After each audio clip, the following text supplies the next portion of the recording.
Addison County has been one of the areas of Vermont affected by flooding yet to qualify for individual relief help from FEMA.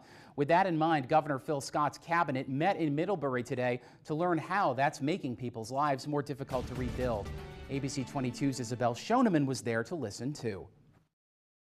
Addison County is coming together to try to build back after the floods, but ongoing challenges are making it harder. Members of Governor Phil Scott's cabinet met in Middlebury to hear directly from local people how they are still being affected. We know it's global warming.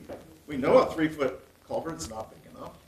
When is the state going to start addressing? There were rats floating in my well, and they said there was E. coli, no surprise, in the water.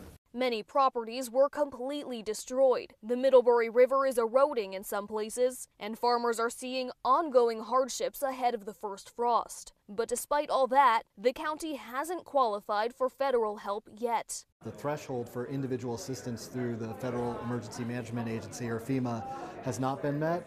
And so we know we have several dozen homeowners who have had significant impacts that are not currently eligible for any federal aid. We'll have to understand how to help them. We're just not getting the resources that a lot of places are. We're not getting the attention. We're not getting the assistance. State Senator Ruth Hardy says many resources available in other counties are desperately needed in Addison County, but FEMA disaster aid has to be available first. A lot of programs are dependent on that, so even if it's not directly the FEMA assistance, they're not getting the unemployment assistance, they're not getting the housing assistance, they're not getting the cleanup assistance that other people are, even if their damage is comparable to other parts of people in other counties. As residents express their concerns, state officials are thinking of ways to respond. In order to qualify for the federal assistance, they needed to have more damage, but that doesn't do anything for the folks who did have some. So as a state government, it's our responsibility to understand that gap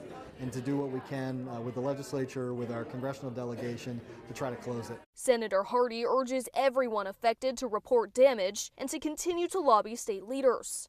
In Middlebury, Isabel Schoeneman, ABC 22 News.